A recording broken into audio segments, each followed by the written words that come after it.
gigantic carpet marathon, only at Carpeteria, Burnaby, Richmond, Surrey, and Nanaimo.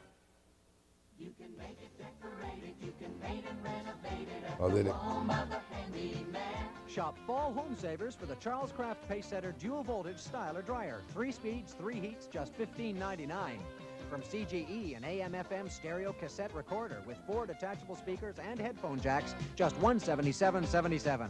The Sentinel portable baseboard heater. It's safe, quiet, and dependable. $29.99. Home hardware, home of the handyman. BCTV, we're giving it all we got.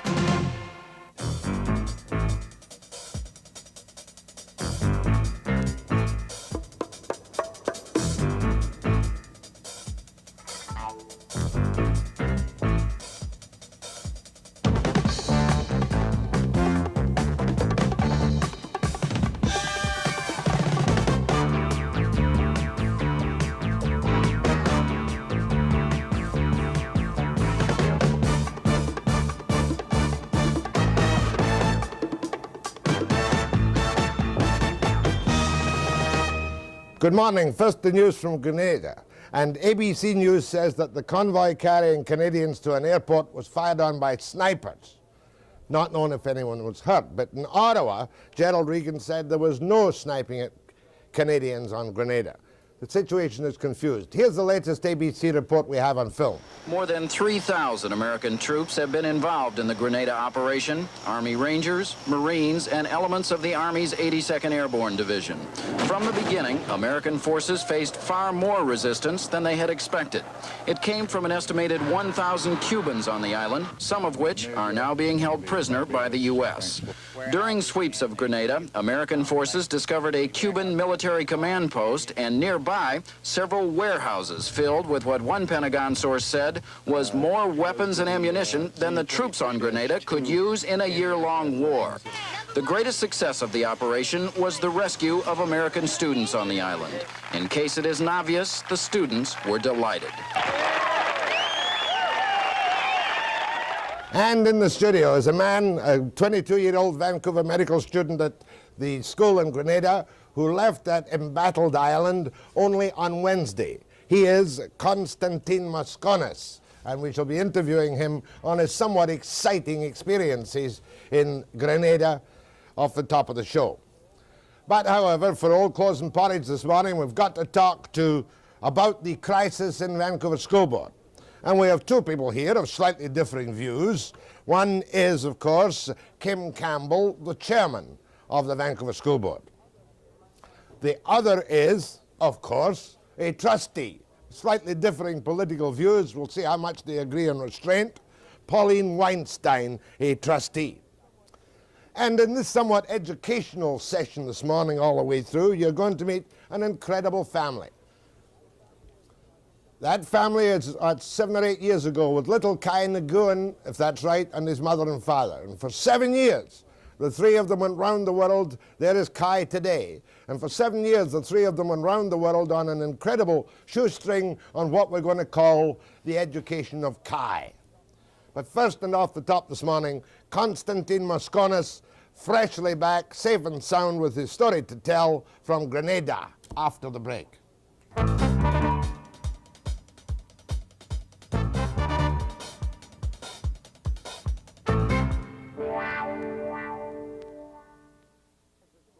Until the crisis broke out in Grenada with the still largely unexplained American intervention there, I didn't know there was a massive medical school, and at that medical school was Constantine Moschonas from Vancouver. Brilliant, 22-year-old UBC graduate. Constantine, when did you've been asked that 1,000 times, but when did you first really suspect trouble was going to happen involving your departure from Grenada? First instance of trouble that we got was Tuesday morning at 5 o'clock when I looked outside my window and saw planes flying over campus and being shot at by anti-aircraft weapons. We didn't know whether the planes were friendly or American planes because they were unmarked. So we all thought it was a big propaganda move by the Grenadian government because they've been propagandizing on the radio for a long time. And so we were outside looking at the planes and taking pictures and tape recording, and we thought it was just great. until we saw paratroopers, and then after a while we heard gunshots, and then we knew that everything was real. Everything was real. Now, you were at the medical school at that time in your dormitories, I That's suppose, right. or around your dormitories. Now, you mentioned propagandizing on the radio. Was it a specific type of propaganda, perhaps expecting an imminent invasion of some That's kind? right. We were, a Major Stroud had visited our medical school Monday night, and he told us that there was going to be an invasion. Some medical students started asking him questions if he thought it was realistic that the Americans would invade the island with medical students on, and because they all thought it was a joke. And so somehow they knew or were aware that an invasion would occur. Something was in the work, but you kind of brushed it off. You had this Major Stroud, his name? Yeah, Major Stroud. And you thought, it's propaganda again. That's right. All we were concerned about was finishing medical school, and we really couldn't care what was going on. Right now, when Bishop was assassinated, how long ago is that? The Prime Minister, who himself had taken power as a coup, is that correct? That's right. When he was assassinated, what were you told or what did you learn while you were on Grenada about the assassination? We didn't hear much about the assassination. We were just told that he was under house arrest and that somehow he was hurt. We really didn't know exactly what happened to him. All we knew was that there was a curfew on, which started Wednesday night, and then it was to be lifted at 6 a.m. Monday morning, and that we were not allowed out, and if we were allowed out, the radio said we would be shot on sight, so everyone stayed within the medical compound. That was a shoot to kill. That's what they told us on the radio, yeah. So you had and then did any of the new, quote, powers, the new government, come out to the medical school to tell you what was happening? Yes, they did. Major Stroud came again, I think it was Saturday night, and he came and told us that as far as the medical students were concerned, their safety was reassured. They had nothing to worry about, that they could go on with their business as usual after the curfew, and that they wanted the medical school there, and everything would be fine. We were in no imminent danger. So and then, of course, little did he perhaps realize that you would be in imminent danger, as you were. Now, tell me about your involvement. When did you first see any American casualties? I presume they were American. That's right. Well, after the paratroopers landed and secured the compound in the airport, they came in on campus and told us to pack our bags, and we mobilized in the large lecture hall. After that, we were told that they would set up 2 MASH units, and they wanted some volunteers to help them. 13 people were volunteered, and I was one of them. We set up 1 MASH unit in the small lecture hall for Cubans and for local Grenadians. And the one I was working with was in the library, where we threw out the tables and everything, and that was for the American soldiers. And how many did you handle, roughly speaking? We handled about 8 wounded in the morning, 2 severely wounded, and the other ones just minor wounds. And in the night, in the afternoon, we had several more minor wounds and 1 severe wound in the late evening. And did the Americans come in with the portable hospital equipment for you? They had bandages and that kind of stuff for You set up, wounds. of course, being in a medical school, you had some facilities there which you could immediately apply. No, on campus, all we had was classrooms and laboratories. We didn't have any medical school. Some medical students had stethoscopes that we used to take vital signs. Was this the first time you'd actually not only been in action, but dealt with real live wounded human beings? Yeah, it was, under pressure too. How were the Cubans? Were these Cuban prisoners slightly wounded, heavily wounded? Some of them were slightly wounded, some of them were fairly heavy wounded. We really couldn't, we didn't tell, because I wasn't with them, but some of them were quite wounded. That was your first really live medical experience? That's right. Did the Americans ask you for help, or did you all just volunteer by osmosis, kind of? 13 of you. We volunteered. They said that they wanted to set up a MASH unit, and they wanted some help, and we volunteered for it. All right, after you'd seen the paratroopers dropping from the skies, a fair number of them, because 3,000 right. troops were involved, did you see any sign of the helicopter gunships in action around your place? No, we just saw 1 gunship fly over the campus, very low, and that was all we saw of gunships. The paratroopers jumped at 500 feet. There were 5 or 6 planes made the rounds, and those were the first people in. They secured the airport and immediately secured the medical school, which was what they wanted to secure. Good. Was there any attack as such on the medical school by any of the Grenadian forces or the Cubans? Yes, there was. A bullet went through 2 dormitories in my building, and another building, there was a mortar fired on it. And when we were transporting wounded to a helicopter, we were being shot at by snipers. That's when you were taking them from St. George's No, that was from the library to the basketball court where the helicopter landed. And there were snipers already around the university. The university was secure, but somehow, there were snipers and we heard shots and we had to stay low. Well, the fighting hasn't finished yet. Do you think it will continue for some time? The Americans apparently are being quite cautious because there are no further reports of major casualties yet. Yeah, I don't know what's going to happen on the island. I don't know about how far the fighting's going to go. Another question, though.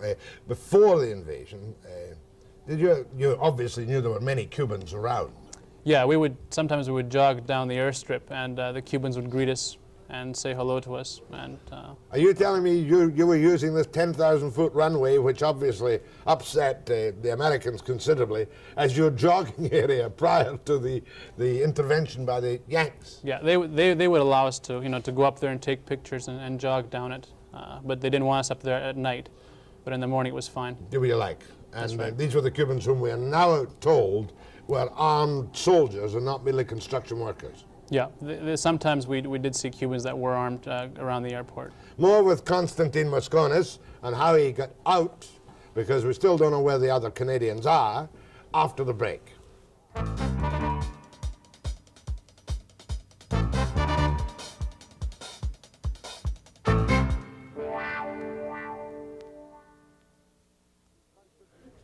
And to Constantine Moschonas of Vancouver, the medical student from St. George's on Grenada.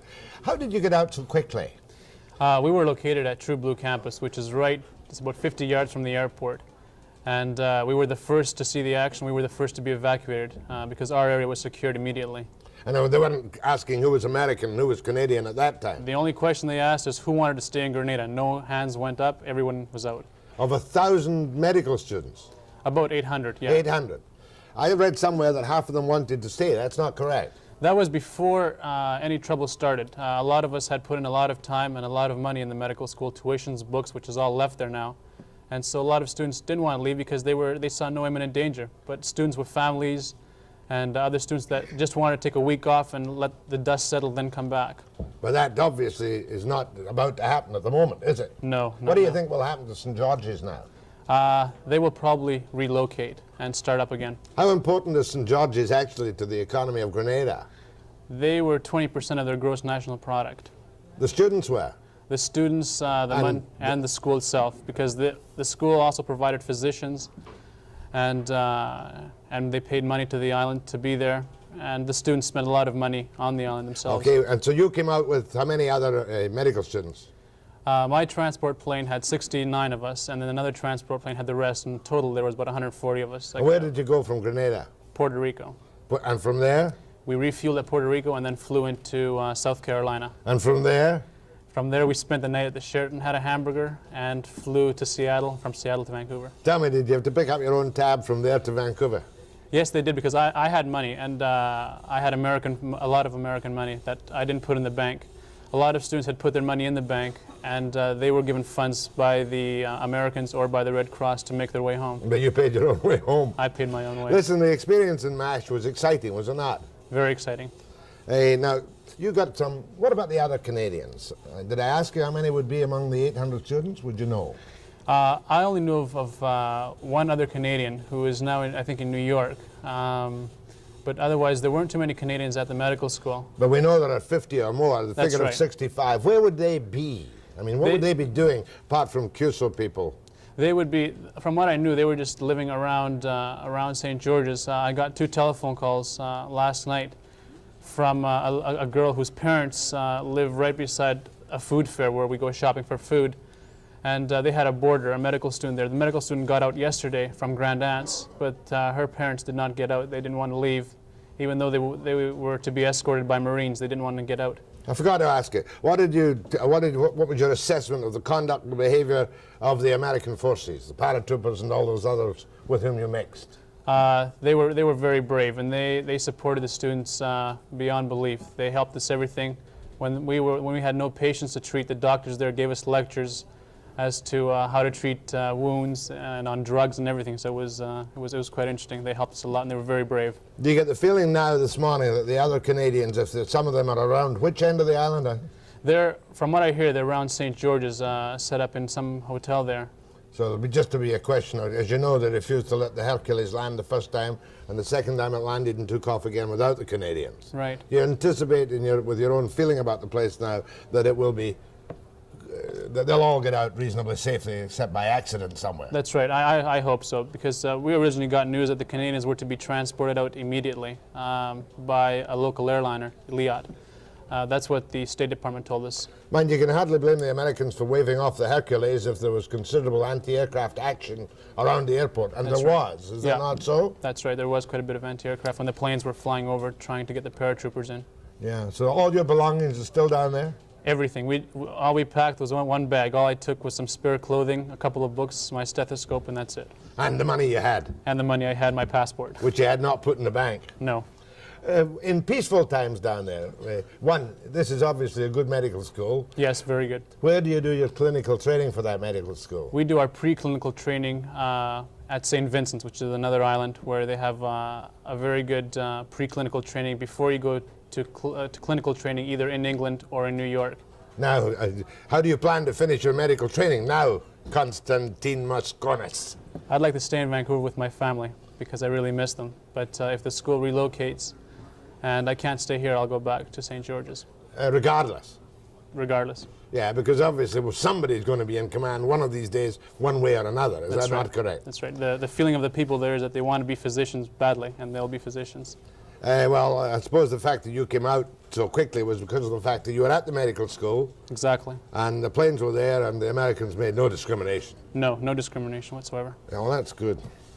Well, you're now on an enforced holiday. That's waiting right. for somebody to set up a Commonwealth, perhaps, peacekeeping force, and then you'll willingly go back. Yeah. That's right. One thing I forgot.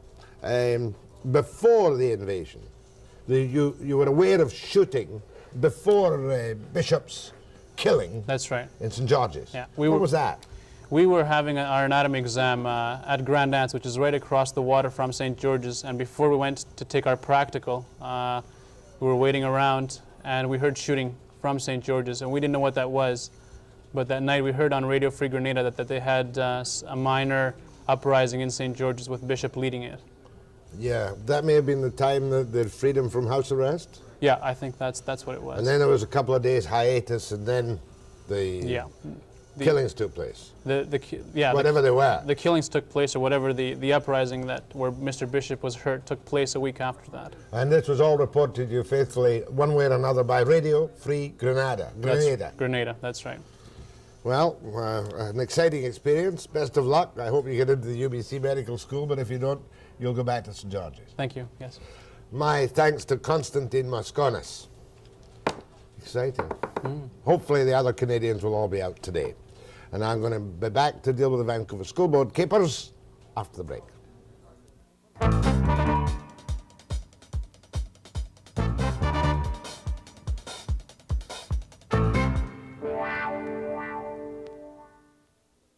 Not to create alarm and despondency, but education is under very sharp financial attack, no matter which way you slice it, from the government in Victoria, and it has passed the School Act, Bill 6, has it not, ladies? Yes. So therefore the social credit direction is clearly established by law in the control of school board expenditures. And I have with me this morning Pauline Campbell. She's Pauline, aren't you? Kim Campbell, chairman of the Vancouver School Board, and Pauline Weinstein, a trustee of the Vancouver School Board, to see if we can find a measure of agreement, not on government policy to begin with, but as to whether or not Vancouver School Board teachers are being unwisely saved from firing by delaying the evil day. Could you please explain the situation to me about the potential firings, when and how many, under the government's restraint package in Vancouver School Board? Well, we're not talking about a strike vote. I'm not talking about, I just want to know what your financial situation is. Well, what it really boils down to is that because on our previous waves of restraint, we cut mostly non-staff areas, we're looking at a $16.1 million cut over 3 years, and that's going to largely impact probably on staffing, which means depending on which end of the salary scale jobs are reduced, we could be looking anywhere between 400 and 500 jobs.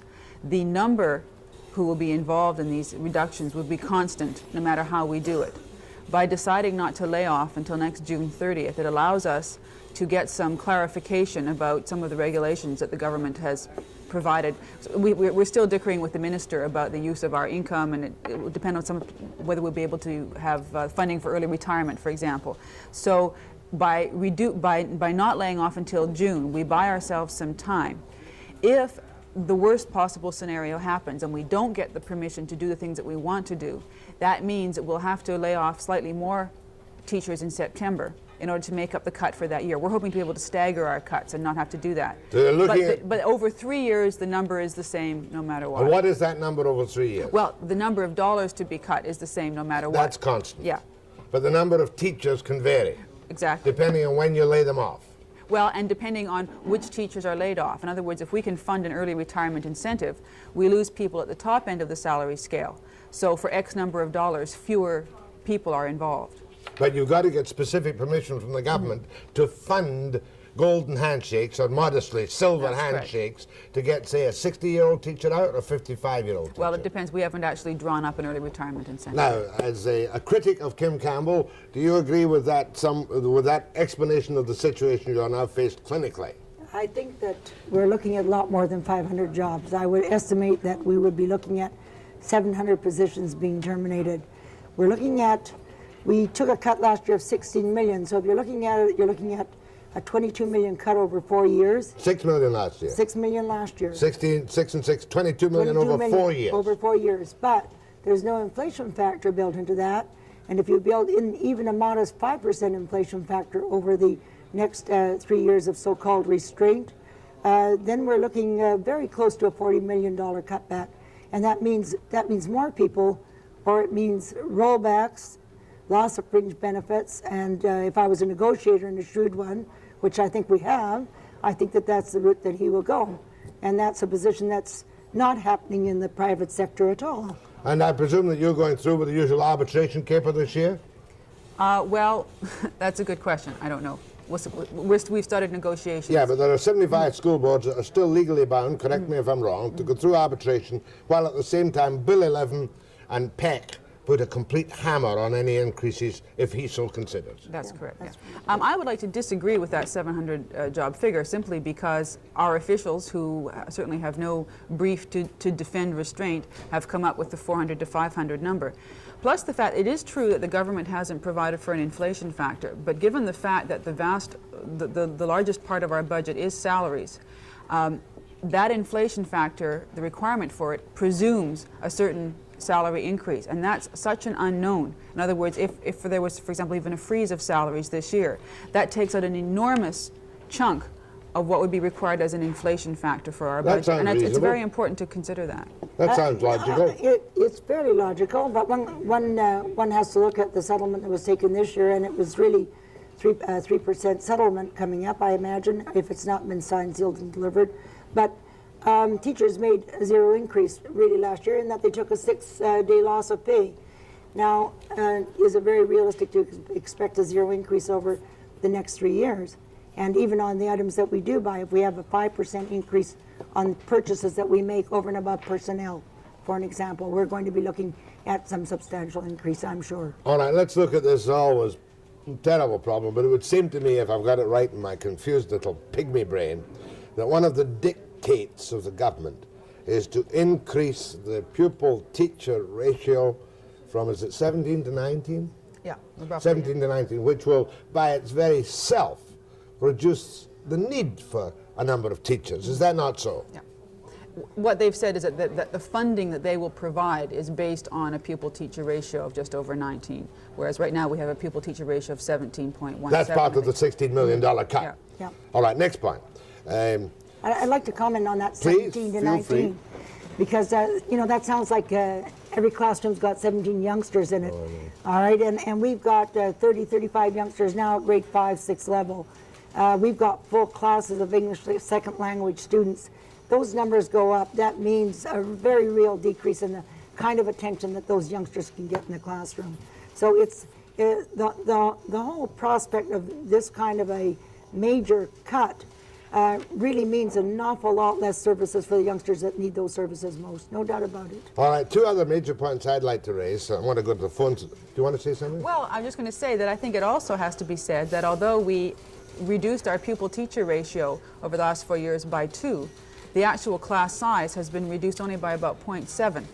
And so where the increase in staffing has come has been in non-enrolling teachers and in administrative staff. Now, I'm certainly not going to argue that all of those non-enrolling teachers are unimportant, and in fact, it's also true to say that the provincial government has increased our burden by mainstreaming students who used to be funded outside of our regular budget. But I think it's also important to say that by lowering the pupil-teacher ratio, that has not necessarily been reflected in an equivalent reduction of class size. And what we have to look at very carefully is how we are using manpower, or person power, if I may put it that way, in our system. Now, do me a favor, say manpower.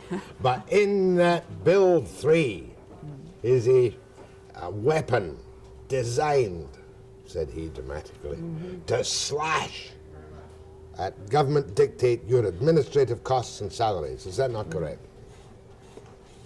No. Is that not correct? Well, no, I don't think Bill 3 Well, for particularly... instance, at Vancouver City Hall, they've been told to submit a list of their top 30 employees from Bowers at 98,000 downwards. And a committee of deputy ministers is going to say, you will cut these salaries by such. No, what's happened with the schools is that it's up to us what we spend our money on.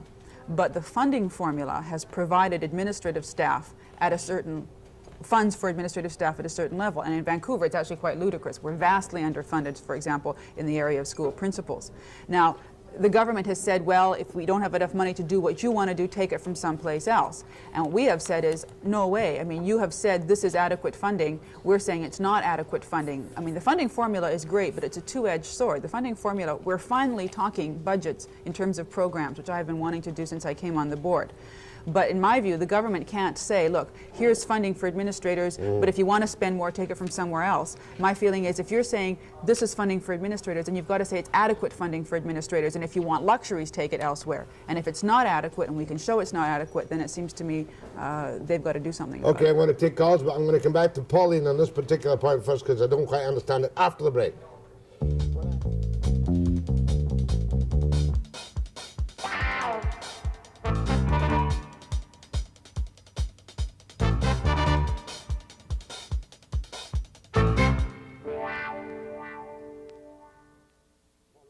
The point I wanted to make with Pauline Weinstein and with Kim Campbell was that there is a weapon for the provincial government to force you, like it or lump it, to cut, for instance, say, the $90,000 salary of your Dante Lapini. Is that not correct?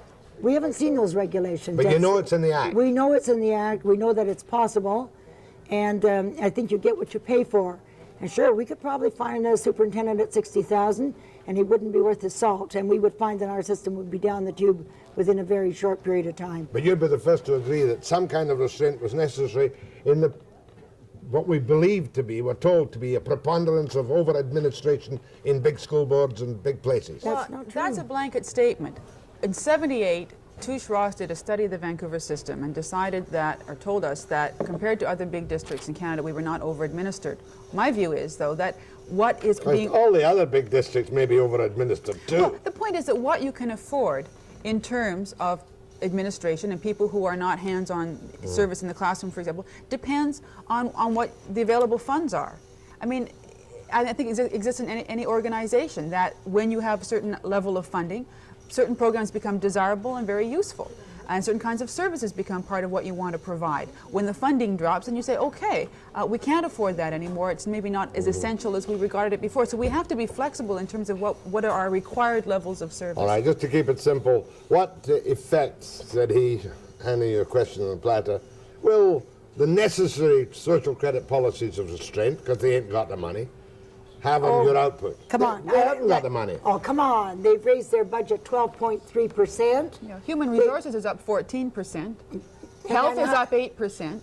Yeah, 8% doesn't cost to cover the cost of inflation in those areas at all. Prices of medication, equipment, supplies has almost doubled. You The have to resource look in- income is down 60% over 4 years. I $1 mean, billion down on we've resource got income. $1.6 billion deficit.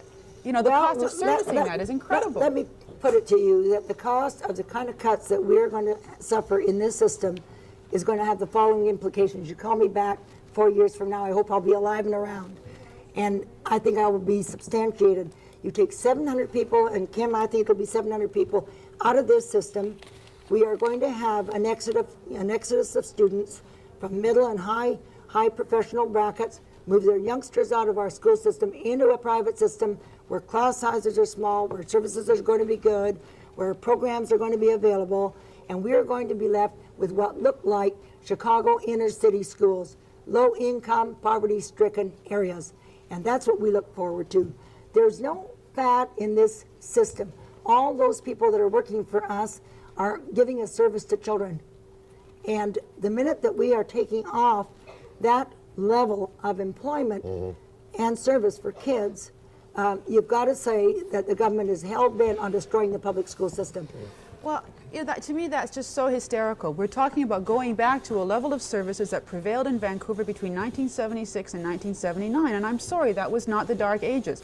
I'm very concerned about some of the services we're going to have to cut back, and which is why it's essential now, when we finally get the final word from the government, to actually draw up a budget and see what implications it's going to have for us. I mean, the COPE trustees didn't want to draw up a budget. I mean, how can we know exactly what we're talking about? We're talking in generalities. Well, they want to drop a budget that didn't take into account, this restraint. And it seems to me that we've been waiting. We've said, okay, we want to negotiate with the government. We want some changes. We want some changes in the rules with respect to how we can use our own income from properties. We pushed in all the areas where we thought we could get change.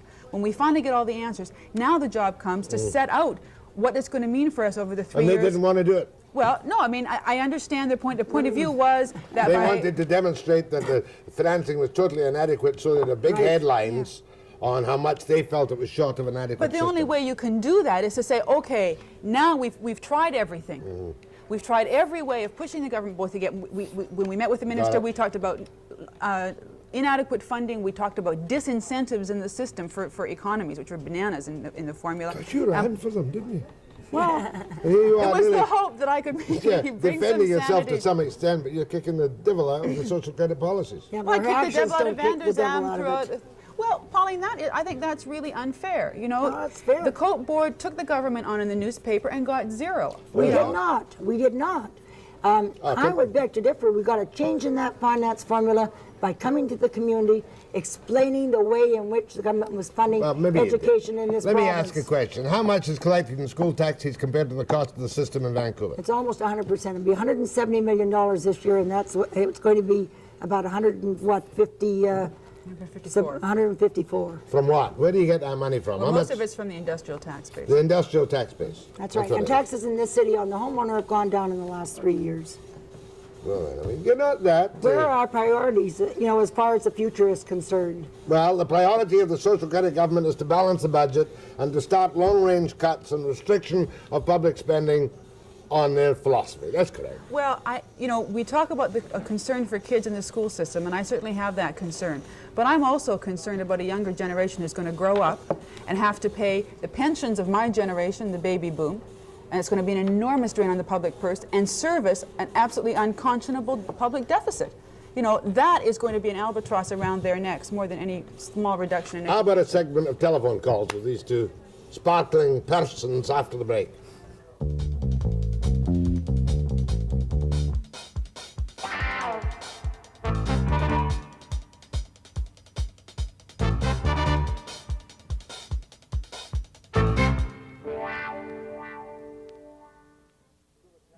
Correct me if I'm wrong. The Vancouver taxpayers, industrial and school tax, will bring in $170 million. That's right. 150 will be spent in the new system, and 20 will go into provincial. 154, and 20 will go into provincial parks. Right. 60, yeah. That's to help the underprivileged, low assessment areas. That's right. Correct? The And government- that's fair. Yeah, the government has made a provincial resource of the industrial tax base. We've lost that tax base. You lost it last year. Yes, we lost the right to tax that base for schools. And you have no authority to go for more money on your own Not back. at all. And that's something that I would have liked to have seen this board fight for, And how was the about you? right to tax for the difference. Yeah, the right to go back to school for more. Oh, you'd have got a lot of resistance on that, I wouldn't don't think you? so. I don't think so. I don't think so. Answer the Yeah. question. Yeah. I don't know. I don't know how the public is Go feeling ahead, about it. please, to the new firm of Campbell and Weinstein. Campbell? Yes. Kim? What I want to know, you did run for the as a social credit candidate in the last provincial election, correct? That's correct, yeah. Yeah. So generally, your sympathy thing would be for social credit, as contrasted, for example, to the NDP or the Solidarity opposition to this government. Broadly Now, speaking. what I want to know is that, in general, overall, if you are in agreement with the Bennett so-called restraint legislative package, not just specifically on this educational. Is that the question? Yes, if That's the question. Campbell is Okay. agreed. Okay, that's the question. I ran in the election because I thought Van der Zalm was such a disaster, and I felt that coalition that is social credit needed some strong voices in the center. I didn't get a chance to have that voice. I agree with some of the things in the legislative package. I think that the drafting of the legislation is, I think I used the expression at the board meeting, woolly and inept, and very frustrating. And no, I don't. Also, I'd like to make a point that I was not elected. I'm not part of that government. I didn't have a say in making that policy, and I feel no obligation whatsoever to defend it. Fair statement, isn't it? It's a fair statement, but the actions speak louder than the words, and it seems to me that the board had a responsibility to come to the community and say, this is what the repercussions were going to be, the implications of those Fair cuts, enough. and let them know. Go ahead, please. Yes, good morning to your two lovely guests there. Jack, I make 3 points. First of all, we have freedom of speech in this country, Kim. There's nothing wrong with the terminology of manpower. Right. First point, we have funding problems in our educational system. We have some 3,000 or 4,000 foreign students in this province that we subsidize to the tune of about $30 million, which they should be paying the full cost, which that money could go into funding some of our education. You're talking about public school students or university students? University students, Jack. Not only that, but we have $10 million that is costing us for English as a second language. That money should be coming from the federal government. Point 2, we have another problem. We have science, math, socials, and English. When students do not, in public school system, when the students do not pass those courses, they go into a modified class. What has happened with failing? Because once you do that... Okay, that's a question. What's the third one?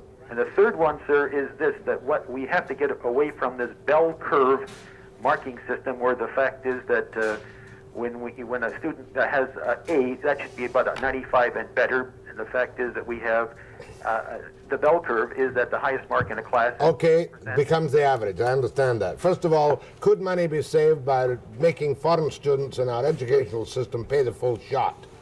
I think that the foreign students lend a great deal of help to the campus. You say no. You don't want to do it. I'm not prepared to do that at this time. Well, I studied in England and paid a higher fee because I was a foreign student. You did pay a higher fee. I think if the government wants to provide funding for foreign students as a part of its international aid, then it should be funded that way explicitly, and that may be a quite supportable program. He's asking, but he's off the topic on what happened to failing. We don't fail anybody nowadays, do we? We fail. Sure, we fail students, or we hold them back. Okay. Not going to waste time on that. Go ahead, please. Good morning, Mr. Webster. Yes. This is a very important issue. I am one of those very upset parents. I've got an 8-year-old boy, and he's in a split class.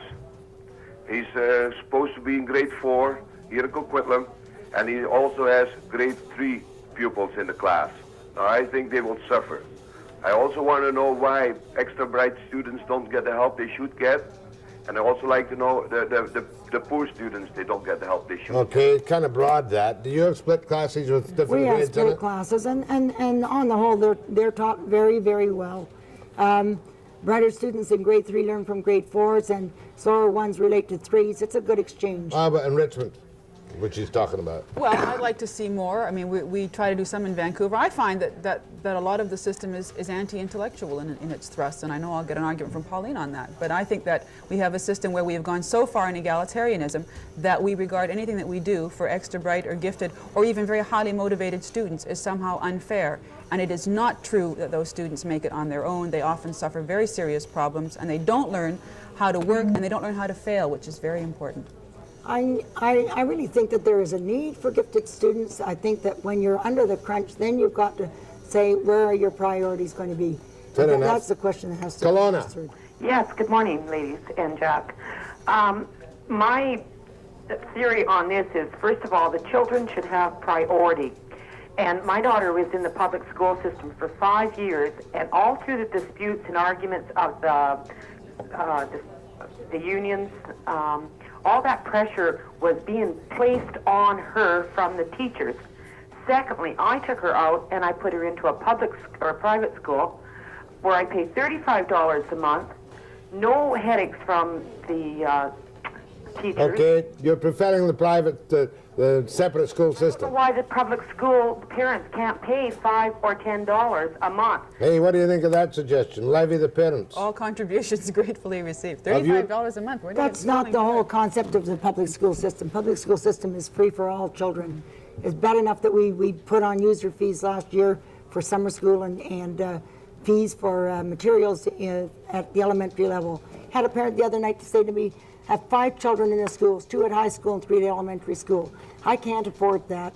And there are a lot of people that can't afford it. A lot of people will not be willing to say they can't afford it, and they will take food off the table before they will refuse to That's take, possible, isn't it? Well, take, Vancouver was the gifts. only district in the province that was providing totally free supplies to elementary school students. Oh, just a minute. Something I've forgotten about, which I must deal with. You now only have funding for, it says here, 23 principals to supervise 75 elementary schools.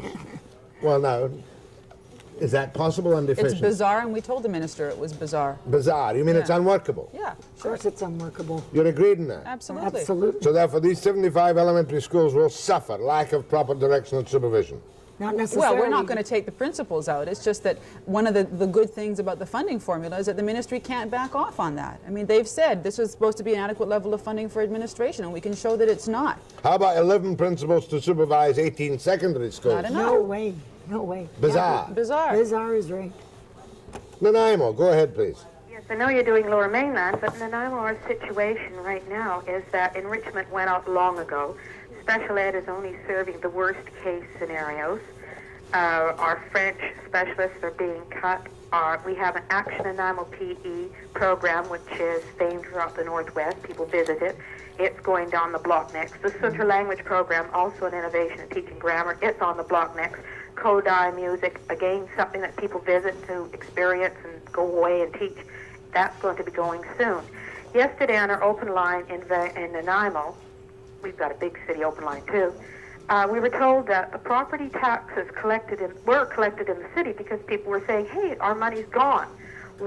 Why don't we have these things for our kids? And we were told that the money was put in a communal pot with the provincial government and it's spreading it out throughout the province. But therefore, since every citizen, taxpayer, is paying taxes, there should still be the amount of money, unless it's being siphoned off. Okay, we've covered that. On that is it being siphoned off to private school grants, which does seem to be the way the government's going, and eventually when people get all pushed into private schools and having to pay for their education, will the carpet be pulled out from private schools? I'm looking down the road 20 years. Yeah, a little bit long ways down the road, but Vancouver is in exactly the same position. With the industrial tax base, you're only getting some of it back. Very little. You're Very down little. 60. But there are districts that have no industrial tax base, I and know. if they were forced to rely on what they could collect in property taxes, would either have to have unconscionably high taxes or couldn't afford even basic schooling. So, But Kim, you know that the funding in this province has, the provincial share of funding has been going down for the last 10 years. If we compare the funding to this city with other, say, Edmonton, Calgary, Toronto, we are spending per pupil $1,000 less than all those other big cities districts. Is that correct? With the new cuts, it's going to be $1,500 to $2,000. Wow. We're down the tube in this province in terms of funding. Last word from Kim. well, I just think it's a much more complex issue than that. I mean, there is no money. And that's the problem. know, But you both agreed that some of the actions of the social credit formula, to say the least, are bizarre. Sure.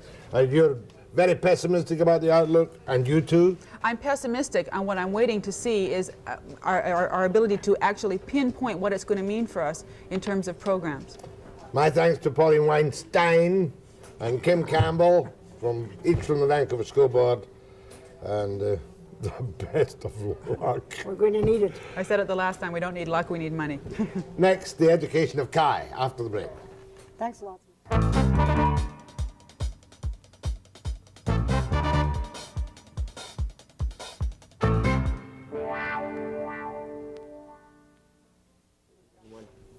How many countries? More than 100. More than 100 countries. Yeah.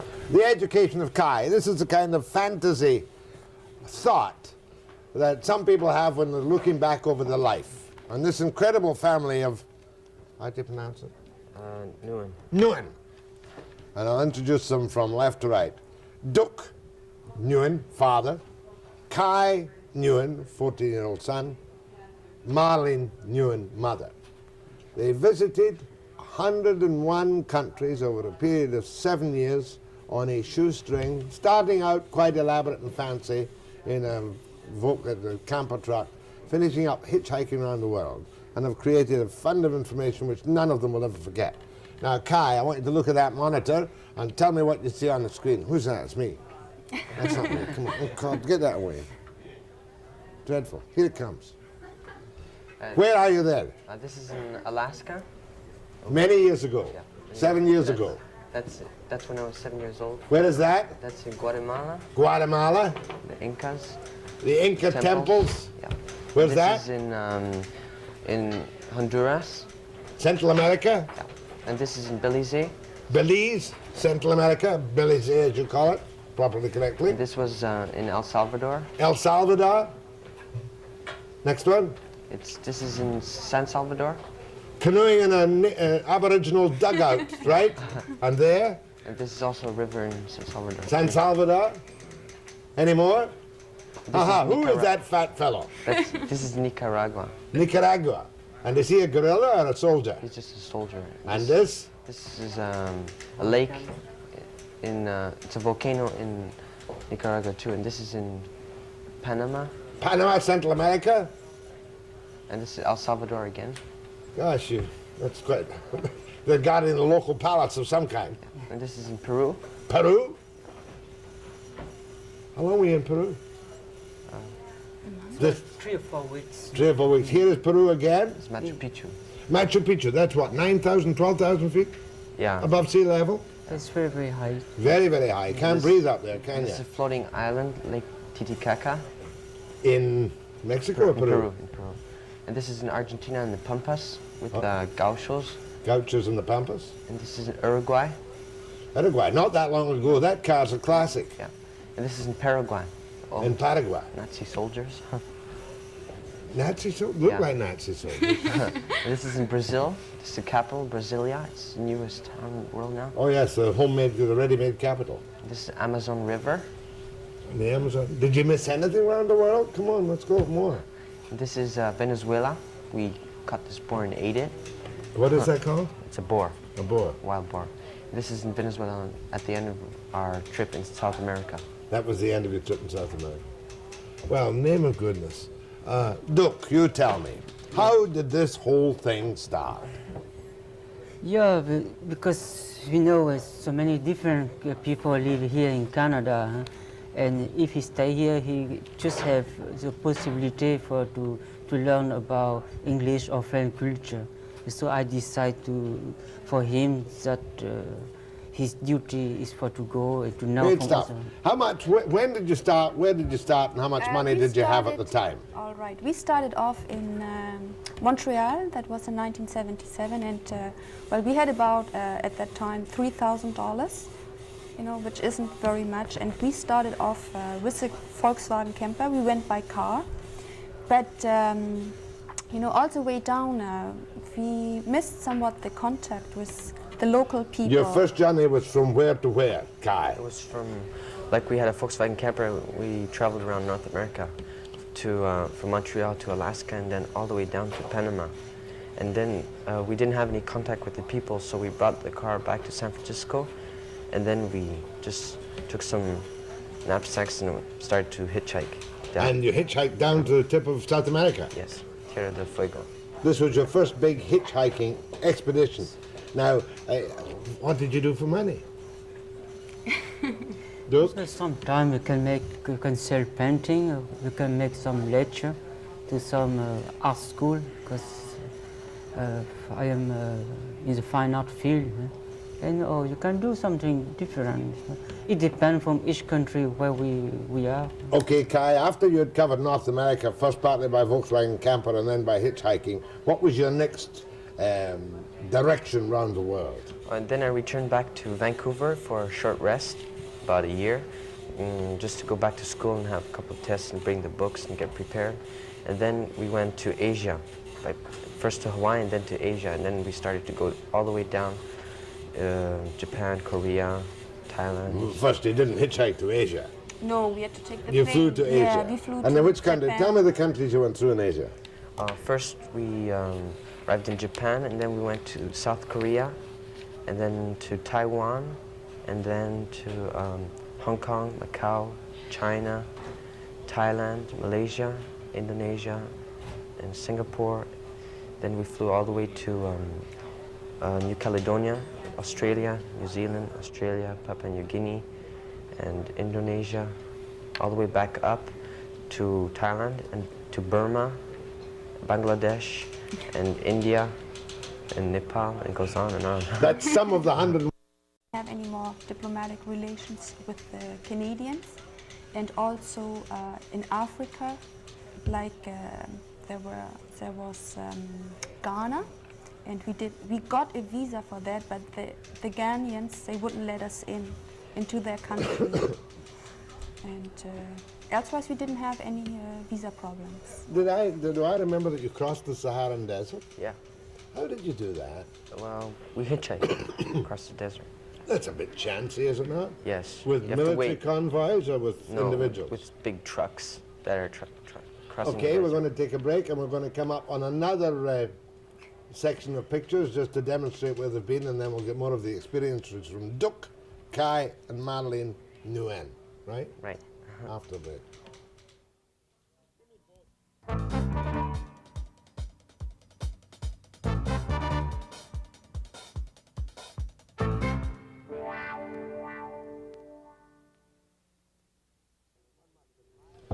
One must admire the Nguyen family for the way they survived by selling arts and doing a little bit of odd work. Did you work on your way to these 101 countries? Yeah, I did lots of queer jobs, like I was charming snakes and stuff like that. We might see a picture of that shortly. You mean you learned to become a snake charmer? Yeah. Presumably in India somewhere.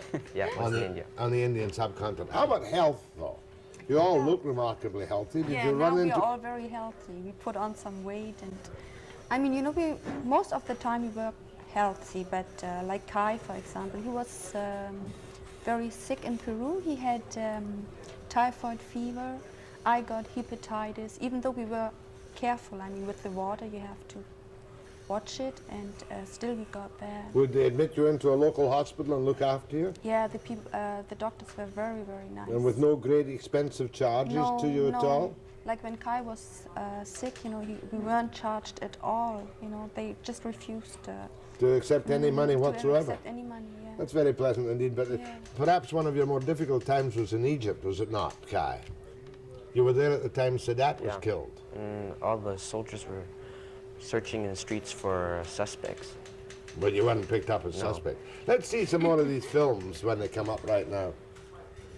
Come on. 74 albums they have. That is where? Japan. And this is Kyoto. It's an ancient, it was the old Japanese capital. Is that you, Marlene? Yeah. Yes. And this is in Taiwan. Uh-huh. Southern Taiwan. And this is in Taipei. That looks like me with a mustache. Oh, in Taipei. Many years ago is that? And this is also in Taipei. This is where Chiang Kai-shek is temple. Well, that's he's buried. Yeah. Mm, And this is a military parade. Did you keep that hat by any chance? No. You didn't keep the hat? This is in Hong Kong. Still have these cultures. And Thailand, in Bangkok. And this is in Singapore. Lots of pickpockets. Beware of pickpockets. Yeah. Did you ever lose any of your belongings on the... Yes, in Singapore we did. Singapore you did. And that's a Malay beside you, is it? Yeah, that's in Indonesian. Indonesia. And that's in Java. Is that what they call low-income housing in Java, or is that high-income housing? And this is in, this is one of the, people say it's a wonder of the world. It's in Indonesia. And What is it? Temple, Duke? Yeah. Yes. And this is New Zealand, southern tip of New Zealand. It's Bluff. And the Pancake Rocks in North New Zealand. And we took a cruise from New Zealand to Australia. On the Oriana. Yeah. Living in absolute luxury, I should That was imagine, just once. by comparison, just once. Most of the times you slept rough, I would say, would you? Yeah. And that Many was, times. And this is Philippines, crucifixion. Oh yes, that's where they put the needles through the hands in a mock crucifixion. That's in Banaue in the mountains. And Burma, in a big temple, the sleeping Buddha, giant sleeping Buddha. It's quite an incredible experience that you all had, I'll tell you. This is in Rangoon. Rangoon. Rangoon. On the road to Mandalay, Yeah. I believe it's called. And this is Kashmir, Kashmir. in India. Oh, that's one of the most beautiful. exclusive holiday resorts in the whole wide world.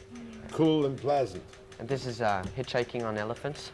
Oh, you didn't really? Don't tell me that you thumbed an elephant on the We way went a past. couple of miles. No, Couple of them. no, but you know, sometime if Oh, it's snake charming. Yeah, that's it. In India.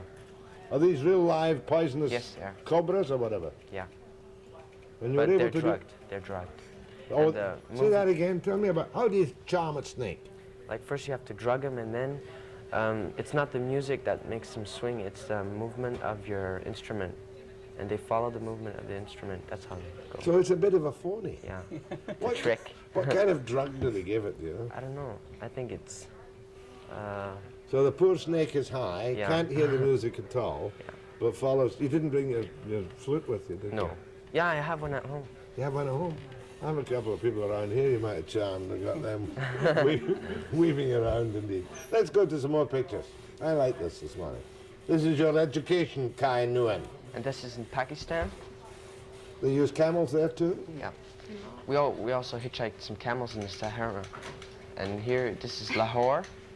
And this India. is in Petra. All the temples are built in one rock. Just a against minute, the you've got to jump from there. From Lahore, you go to Petra, which is in the Middle East. In Jordan. Jordan, where it's carved out of the rock. And that is the Jerusalem.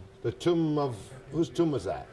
That's not a Muhammad's tomb. tomb. It's not a tomb. It's just a sacred place for him. Okay. And before that was Israeli soldiers, and now this is Athenas.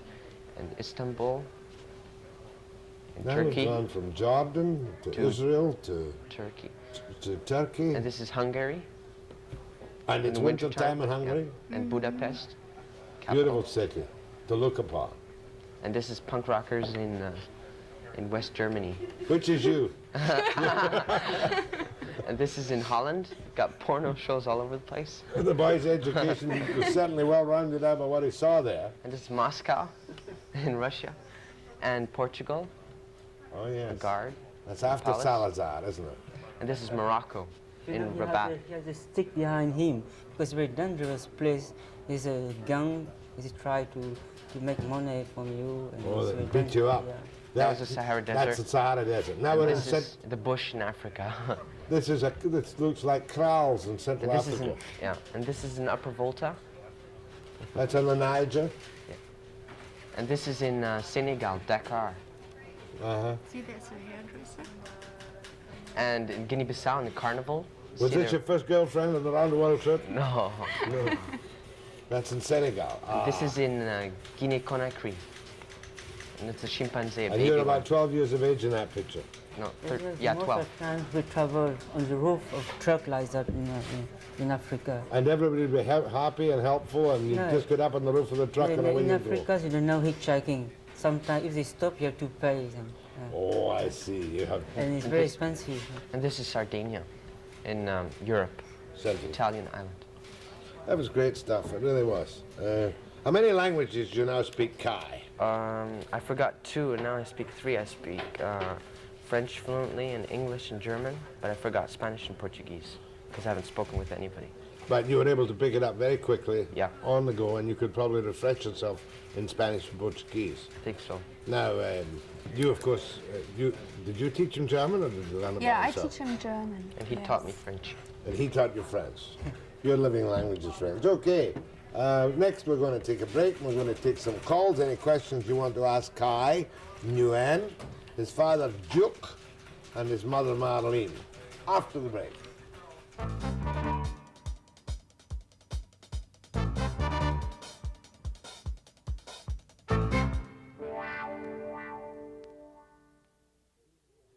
The whole crazy idea, which will produce green eyes of jealousy in many chair-bound people, came from Papa Duke himself. Is that not correct? What made you do this? Oh, you know, see, in your life, you just have one time, have to decide for yourself. You know. In other words, you're only here one time round and you got to make the best of it. Did you resist the idea of traveling around the world with very little in the way of money after you dumped the truck? No, I didn't. I got really excited about it. I was really looking forward to it. The only thing that scared me a little bit was like we left everything behind us. I mean, you know, no more apartment, no more beds, no more, you know, no anything. more running water. Right. No more electric kettles. Right. No more Canadian television. No more Canadian. What did you miss? Well, you were too young to miss anything when you started on your way around. Yeah, I didn't think about anything. You didn't think about anything? Just comfort. You thought this was the normal way of life? Well, sort of. Sort of. Now tell me, in your education, when you came back to Vancouver, which did you go back into the appropriate grade for your age? Yes. Yeah, I'm now in grade 9. Grade 9. And how do you find your standard of knowledge compared to the other children? Almost the same, except there are some subjects that really are difficult for me because I didn't have any experiments and stuff like that for science. Oh yeah, I mean science and biology and lab experiences. But you know more about nature than probably most. Geography. Geography you must be very strong on indeed. And language. But were you not afraid at times? Were there any times you were afraid? No time to have afraid. Because we are keeping traveling, you know. And after when you stop, so you can realize all the danger of your trip. But not at the time you don't. No. So therefore, everywhere you went, you were treated in the main with courtesy, consideration, and nobody tried to gouge you. Oh, lots of people tried. Such as, eh? You mean there was always you trying to steal you and rip you off. But you never got into any physical problems at all as such. That's most interesting. Go ahead, please. Hello there. Yeah. I was just going to ask the travelers there, did they ever make it to Ireland? Oh, yes, we did. Yes, we did. Oh, you went to the United Kingdom as well? Yes, we did, yeah. And what did you think of Ireland? We loved it because, you know, the people, they were very, very nice. Warm. And warm. Very warm people. And enjoyed it so thoroughly. Go ahead, please. Yes, I think that was an incredible education that Kai got. How old was he when they started, and over what period of time did it take? I was 7 when I started, when I left Montreal. 7? Yeah, and it started in 1976 and finished in 1983. 1976 to 83. Yeah. Mm-hmm. Oh, just that finished was wonderful. Thank you very much. Thank you. Call here from Nanaimo. Go ahead, please. Yes. I was wondering if you were thinking of writing a book on your experiences. Well, we have thought about it, but for the moment we don't do it because first, you know, there's so many things that happen to us, and we just, you know, have to relax a couple of months, and then, you know, because we kept a kind of diary, not a day-to-day diary, but like a report after each country, and we had, you know, I think it's a good idea if we... How did you get on with the food in all these different countries? Oh, I mean, boy. that really is a bit of a problem if you're traveling in a country and you're eating food. Whose food did you like best? In every country there's something good and bad. But I like French food best. You liked, and of course you did France. Yeah, but Duke? it happens that we have eaten kangaroo or camel or grasshoppers. Grasshopper. Some, Start again. Kangaroo. Where you got kangaroo in Australia, of course. Yeah, in Papua New Guinea. And this was served by the native people. In other words, you didn't go into a little cafe and order up a roast of kangaroo. No, because you know, during our trips, most of the time we live with the people.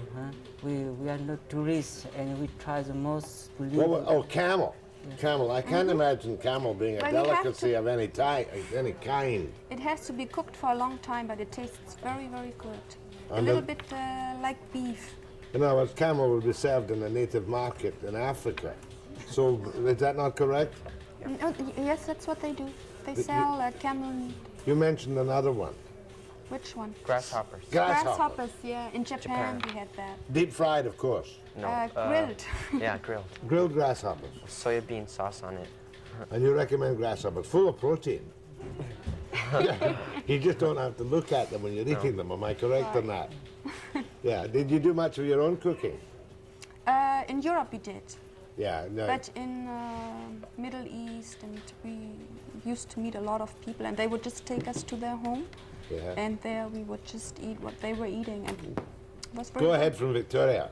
Yes, good morning. I find these visitors most interesting. I just wondered how they kept all the films they took. Did they mail them on at some place, or did they carry them with them? Well, like we have some friends in Canada, and that's where we mailed all our films to. Like, let's say, we would have the negatives developed, and then we would send them to Canada. I see. And they all arrived. How many albums of photographs do you have? Well, we have 74 albums. 74 albums Yeah. times 100, so you've probably got how many thousands of pictures to Right. But here in Canada it's very expensive. We're lucky to develop them in Germany. In Europe it's cheaper. No? It's a lot cheaper to do that in Germany. So what was your last port of call before you came back to Vancouver? Paris. Paris. And then we took the plane to Montreal, and then hitchhiked all the way to So Vancouver. at all the times you always had enough money to get home if you were in an emergency? No, Not really. We never care about money because it's just a necessity. You know? But in our trips, the most important thing is time. Time. It's time. But the day comes when you've got to go up to the airline counter in Paris and buy 3 tickets to Vancouver. Eh? But you're out, what? No, managed- just we have just a small margin of security for a week or 2 weeks. It's just, Go ahead, please. Yes. I need to ask Kai which country he's probably the friendliest. Yeah, which countries did you really find? Like to hear down, Kai, and tell me. Apart from Paris. Friendliest? Oh, I like Japan best because the people are so nice and hospitable, and the kids are treated like kings, sort of. That's interesting. Any place where kids were not treated like kings? India. India? You mean you were treated as a chattel in India? You had to work. What kind of work did you do in India? No, the Indian kids have hard labor. Like they have to work like real men. Like adults, yes, from any age upwards. It's a question of survival in those countries. Which country did you feel, or did any of you feel, was the most depressed, the most miserable place where you would not like to live? Come on, tell me.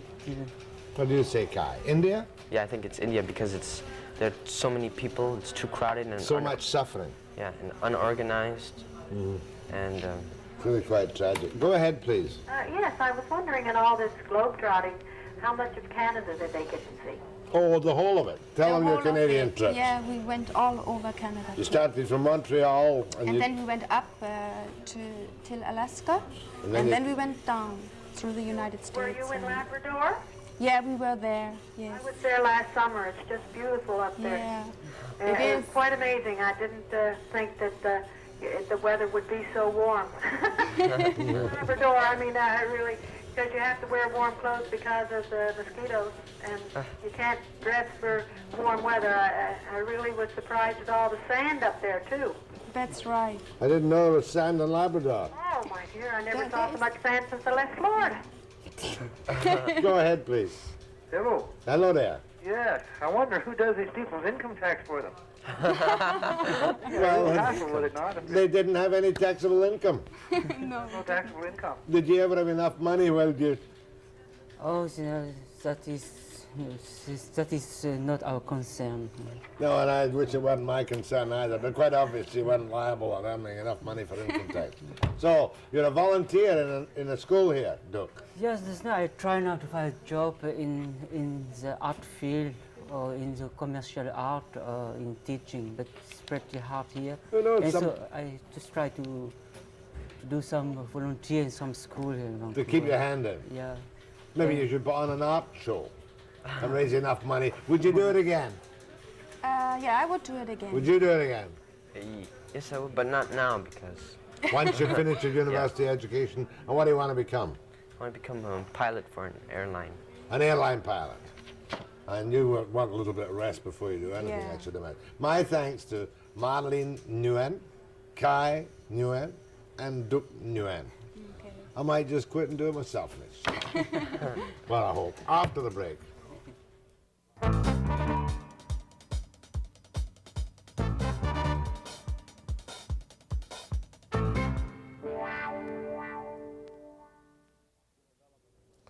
Well, we'll cover all the breaking developments on the British Columbia political union crisis front next week. I'm almost forced to start Monday morning with a little fellow who's written another book by the name of Fotheringham. Oh, he's good showbiz. We'll use Foth. Yeah, tell Foth he can come on, providing he behaves properly and respects his elders, as he never does. I'm going to deal with the prisoners of isolation, and we're going to cover what happens on the British Columbia crisis front at the start of a new and refreshing week, full of enthusiasm, Monday, 9 a.m. precisely.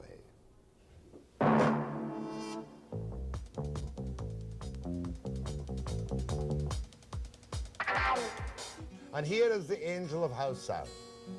Doesn't she look absolutely ravishingly beautiful? Wouldn't that bring you from any corner of the world to British Columbia? Well, it brought me here for a start off. Look.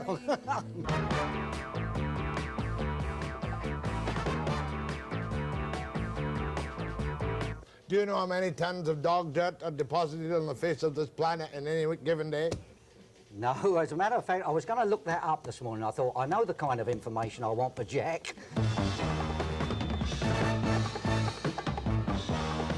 Hello, Mr. Webster. Yes. I'm kind of pissed off about... Oh, please, please. This is a family show. You're not talking on a sports program.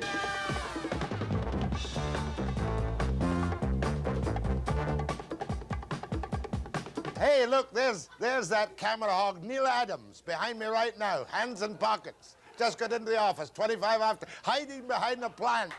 Yeah, well, it's more or less a show of the whole station instead of the narrator that's speaking. And it's very distracting. You have a jolly good point, and I shall make sure that Adams never, ever does that again.